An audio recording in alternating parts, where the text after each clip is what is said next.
ఏం చెప్పాలి? అసలు నువ్వేం చేసావు? నేనేం చేశాను? నువ్వు టామ్ అనేవాడికి ఎవరికైనా డబ్బులు ఇచ్చావా? ఆ విషయం నీకెలా తెలుసు? అది తర్వాత చెప్తాను. ఇచ్చావా లేదా ముందు అది చెప్పు. అవును, ఇచ్చాను. ఇచ్చావా? ఎందుకు ఇచ్చావు? మరి ఆ డిఎన్ఏ ఆఫీసర్ నోరు ఎలా మోయించాలనుకుంటున్నావు? ఆ పని కోసమే వాడికి డబ్బులు ఇచ్చి వాడి నోరు మోయించమని చెప్పాను. అయినా ఇది ఇప్పుడెందుకు అడుగుతున్నావు? అసలేమైంది? ఆ టామ్ అనేవాడు పెరోల్ మీద బయటకొచ్చాడంట. వాడిక్కడికొచ్చి అదే సెటిల్మెంట్స్ చేస్తూ మళ్ళీ అరెస్ట్ అయ్యాడంట. ఏంటి, మళ్ళీ అరెస్ట్ అయ్యాడా? అవును. ఈ విషయం నీకు గౌతమ్ చెప్పాడా? చెప్పాడా కాదు, అడిగాడు. ఆయన గారు రమ్మంటే ఎందుకు రమ్మన్నాడో నాకు తెలియక ఆరాటంగా వెళ్ళాను. అక్కడికి వెళ్ళాక తెలిసింది అసలు విషయమేంటో. వాడి కాల్ డేటాలో మన నెంబర్ ఉందని అసలు విషయం తెలుసుకోవడానికి నన్ను రమ్మన్నాడు.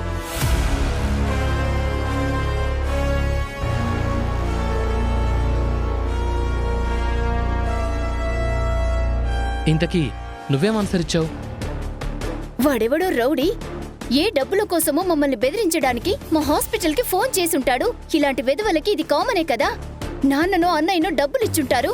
అంతకు మించి అలాంటి వాళ్లతో మాకేం పనుంటుంది అని చెప్పాను. సూపర్గా చెప్పావు. అదే కంటిన్యూ చెయ్యి.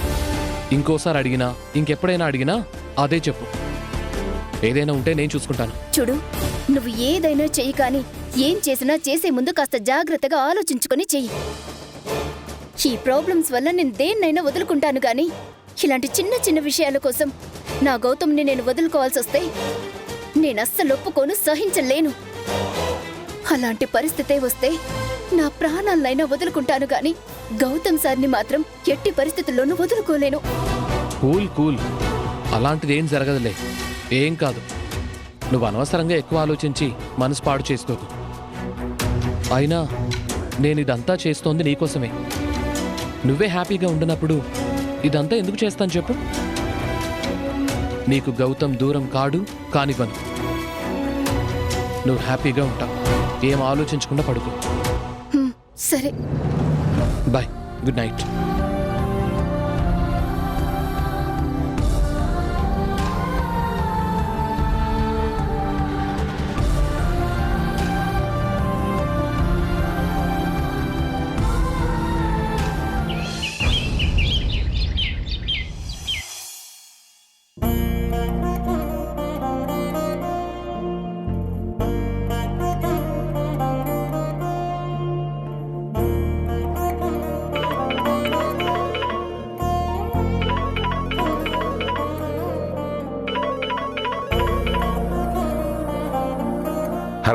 హలో సోమేశ్వరరావు గారు, నేనండి కృష్ణప్రసాద్ని మాట్లాడుతున్నాను. కృష్ణప్రసాద్ చెప్పు. ఎలా ఉన్నారు సార్? బాగున్నారా? మేం బాగానే ఉన్నాం. మీరెలా ఉన్నారు? మా మనవరాలు ప్రియాంక ఎలా ఉంది? అందరూ బాగానే ఉన్నారు సార్. ఈరోజు ఏమైనా బిజీగా ఉన్నారా సార్? అదేం లేదే. ఎందుకు? ఏమన్నా పని ఉందా? మీరు ఈరోజు ఫ్రీగా ఉంటే ఒకసారి ఇంటికి వద్దామని అనుకుంటున్నాం.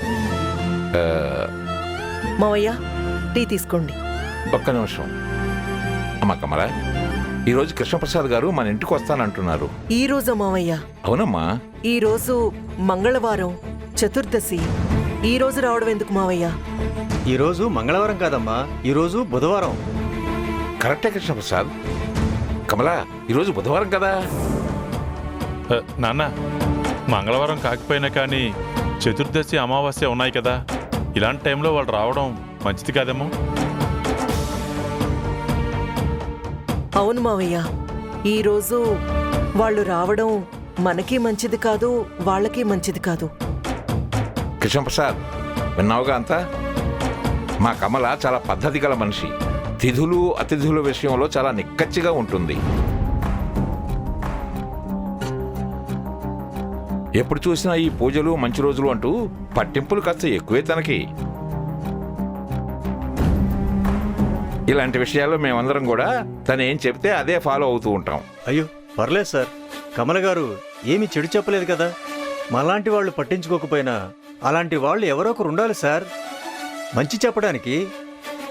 ఈరోజు కాకపోతే తర్వాత అయినా వీలు చూసుకుని కలుస్తాం సార్. Okay okay. ఇప్పుడేదో చతుర్దశి అమావాస్య ఉన్నాయంట. ఓ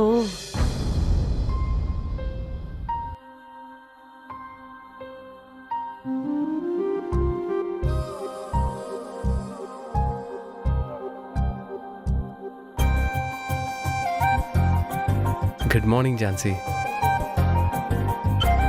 అయినా ఈ మధ్య నేనేంటి పోలీస్ ఆఫీసర్ అన్న విషయం మర్చిపోయి మరీ ఇలా టీనేజ్ కుర్రాడ్లా చేస్తున్నాను. ఫోన్ చేసి గుడ్ మార్నింగ్ చెప్తే సరిపోతుంది కదా, ఇలా ఫోటోకి చెప్పడం ఏంటి?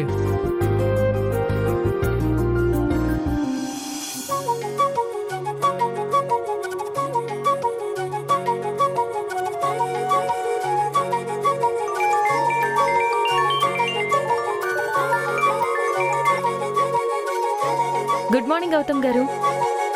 ఏంటి ఇంత ఉదయాన్నే ఫోన్ చేశారు? అది నువ్వు పొద్దున్నే గుడ్ మార్నింగ్ అని విష్ చేస్తే ఈ రోజంతా నాకు మంచి జరుగుతుందని ఫోన్ చేశాను.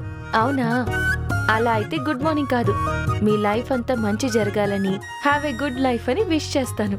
ఝాన్సీ, నేనంటే నీకెంత ప్రేమ. ఆ, ప్రేమ అని ఎందుకు అనుకోవాలి? అవునా, మరేమనుకోవాలి? ఆ, అభిమానం, గౌరవం అని కూడా అనుకోవచ్చు కదా. ఝాన్సీ, అంత పెద్ద పదాలు నేను అనుకోను. ఝాన్సీ, నాకొక డౌట్. డౌటా? ఏంటది? నవ్వింది మల్లె చెండు అనే పాటలో హీరోయిన్ రాధిక గారికి నవ్వుకి డబ్బింగ్ చెప్పింది నువ్వేనా? ఎందుకంటే నువ్వు నవ్వుతుంటే సేమ్ అలానే ఉంది. అసలు అది ఎప్పటి పాటండి? ఆ సినిమా రిలీజ్ అయ్యే టైంకి నేను పుట్టను కూడా పుట్టలేదు. అలాంటిది నేనెలా డబ్బింగ్ చెప్తాను, నేనెలా పాడతాను? మీరేదో ఊరికే పొగడాలని కాకపోతే. అవును, పొగడాలనుకున్నాను, అందుకే లాజికల్ మర్చిపోయాను, ఆలోచించలేదు. Okay okay. అయినా ఏంటి ఇవాళ ఇంత తీరిగ్గా ఉన్నారు? సార్కి ఆఫీస్ లేదా? ఉంది ఝాన్సీ, కానీ... ఇంకా జోక్స్ చాలు, విషయం ఏంటో చెప్పండి. సరే ఝాన్సీ, డైరెక్ట్గా పాయింట్కి వచ్చేస్తున్నాను.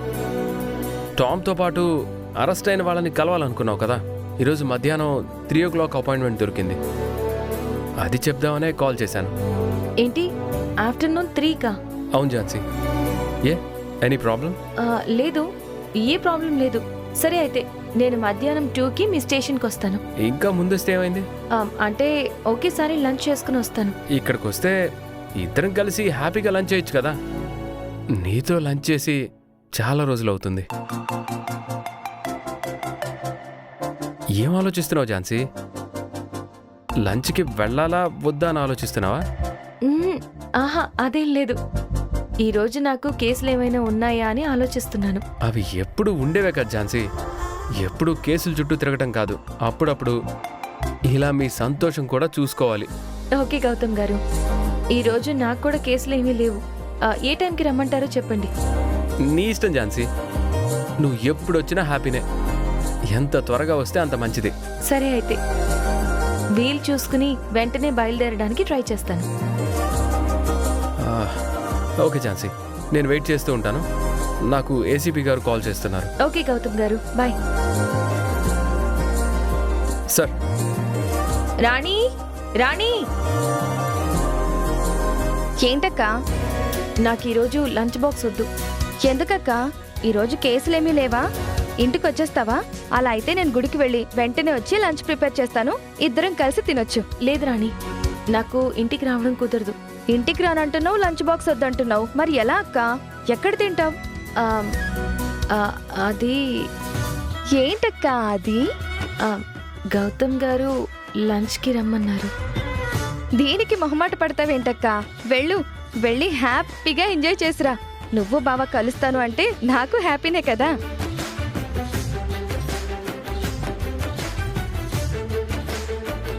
సరే రాణి.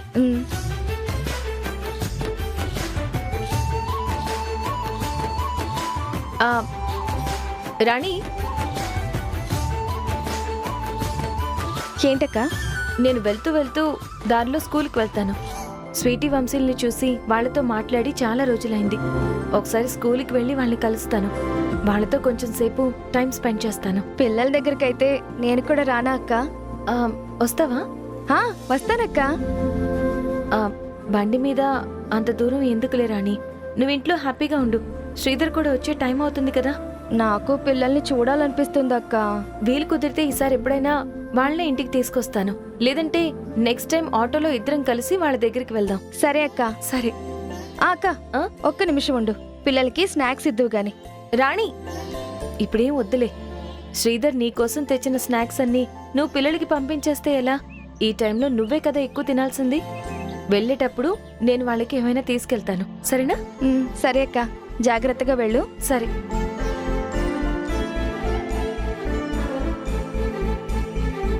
బాయ్.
స్వీటీ, వంశీ.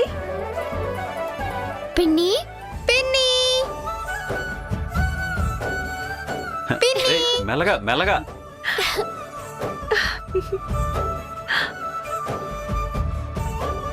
పిన్ని, నీకేమైంది? బానే ఉన్నావా? నాకేమైంది స్వీటీ? మరి ఇన్ని రోజులు మా దగ్గరికి రాలేదు. నువ్వు లేవని, కన్నుపట్టం లేదని తాతయ్య వాళ్ళు మాట్లాడుకోవడం నేను విన్నాను పిన్ని. వాళ్ళు నీ గురించి అలా మాట్లాడుకుంటే నాకు వంశీకి చాలా భయం వేసింది పిన్ని.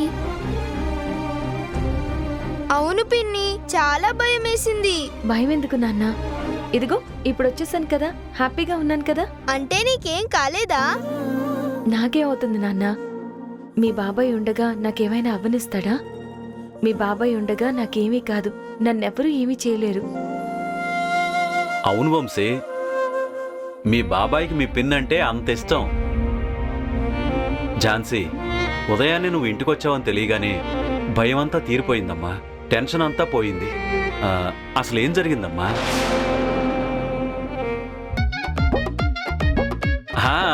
గౌతమ్ చెప్పాడమ్మా, నువ్వేదో కేసు పని మీద మారుమూల విలేజ్కి వెళ్ళావంట కదా. అక్కడ సిగ్నల్స్ లేక ఫోన్ కూడా నీది పనిచేయలేదంట. నిజమా పిన్ని? నిజంగా అదే జరిగిందా? నిజం స్వీటీ, నేను మీకు అబద్ధం చెప్తానా? ఓ, చాలా అబద్ధాలు చెప్తావు. నువ్వు చెప్పేవన్నీ అబద్ధాలే. ఏంట్రా, నేనేదో మొత్తం అబద్ధాలే చెబుతున్నట్టు మాట్లాడుతున్నావు? ఏదో అప్పుడప్పుడు చిన్న చిన్న అబద్ధాలు, చిన్న చిన్న జోక్స్ వేస్తుంటా. అది కూడా మిమ్మల్ని నవ్వించడానికేరా. పిన్ని, నీకొకటి గుర్తుందా? ఏంటది? నెక్స్ట్ సాటర్డే స్పెషల్ ఏంటి? Second Saturday. ఇంకా ఇంకే ఉంది. ఈ నెలలో పండుగలు కూడా ఏమీ లేవే. బాగా ఆలోచించు పిన్ని. మ్మ్. ఆ, ఎవరైనా సెలబ్రిటీస్ బర్త్డే ఉందా? అయితే మర్చిపోయావా పిన్ని? అదేంటి పిన్ని, అలా మర్చిపోతే ఎలా? నేనెందుకు మర్చిపోతాను నాన్న? ఆ రోజు ఒక బ్యూటిఫుల్ ఏంజల్ పుట్టినరోజు, మా స్వీటీ పుట్టినరోజు. హై, పిన్నికి గుర్తుంది కానీ గుర్తులేనట్టు యాక్ట్ చేస్తుంది. మీరు నా ప్రాణం రా. మీకు సంబంధించిన ప్రతి విషయం నా ఆఖరి క్షణం వరకు గుర్తుపెట్టుకుంటాను. అలాంటిది మీ బర్త్డే ఎలా మర్చిపోతాను? అయితే ఆ రోజు నువ్వు వస్తావు కదా? ఇప్పటిదాకా నువ్వు కనిపించకపోయేసరికి వస్తావో రావో అని చాలా భయపడ్డాను పిన్ని. నువ్వు రాకపోతే అసలు బర్త్డే చేసుకుందామన్న ఇంట్రెస్టే లేదు. స్వీటీ, నీ బర్త్డేకి నేను రాకుండా ఎక్కడికి వెళ్తాను? నేను మిమ్మల్ని వదిలి ఎక్కడికి వెళ్ళను. ఆ రోజు నాకు ఎన్ని పనులున్నా ఖచ్చితంగా వస్తాను.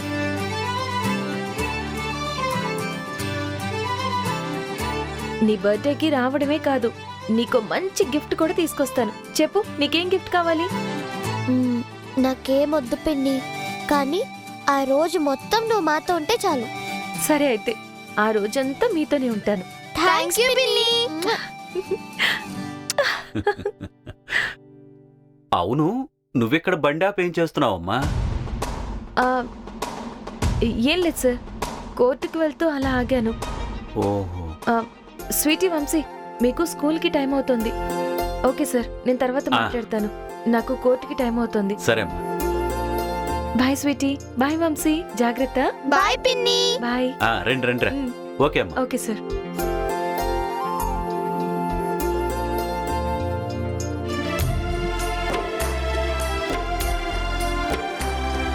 బాయ్ పిన్ని. బాయ్. బాయ్.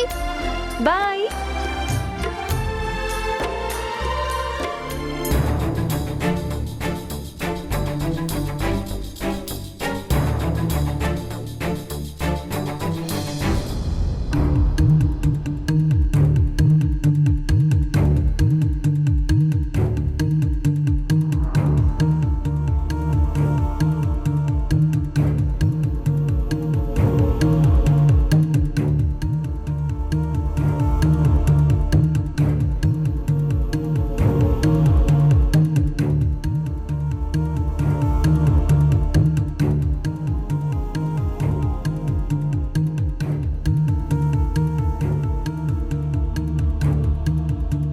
ఏమైంది కమల, అలా ఉన్నావు?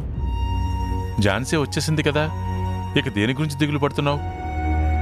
ఝాన్సీ జీవితం గురించండి.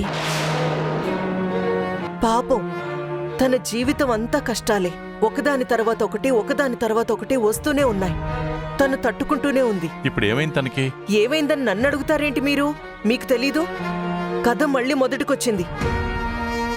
ఆ కృష్ణప్రసాద్ గారు మావయ్యకి ఫోన్ చేసి మాట్లాడడానికి ఇంటికొస్తానని అన్నారు కదా, మీరు విన్నారు కదా. అబ్బబ్బబ్బా కమలా, ఇప్పుడు వచ్చి మాట్లాడినంత మాత్రాన ఏమవుతుంది?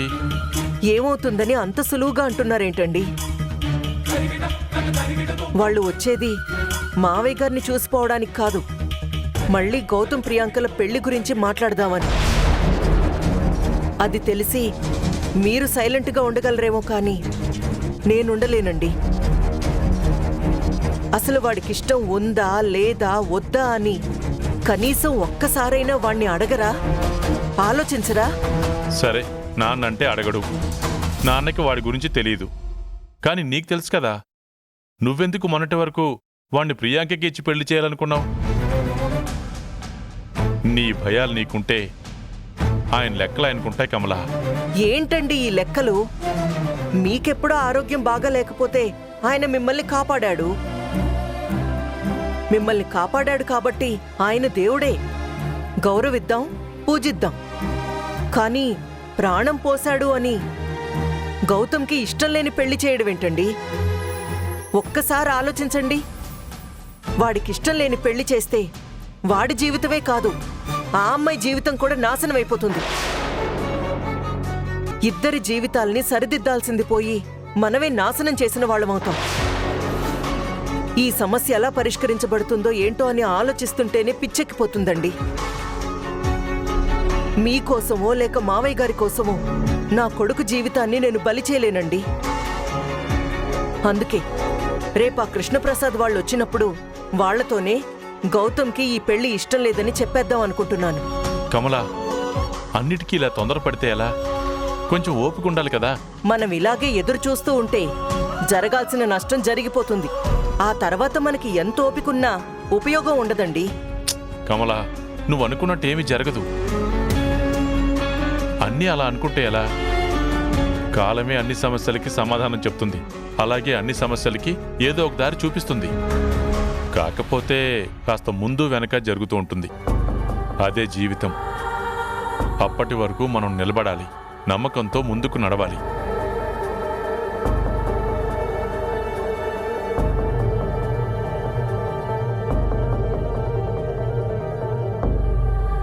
ప్రేమనే పరీక్ష రాసి వేచి ఉన్న విద్యార్థిని, ప్రేమనే పరీక్ష రాసి వేచి ఉన్న విద్యార్థిని, నీ మనసు పలక పైన నా సంఖ్య చూసినప్పుడు నేనే నన్ను నమ్మలేదు, నా కనుల నమ్మలేదు.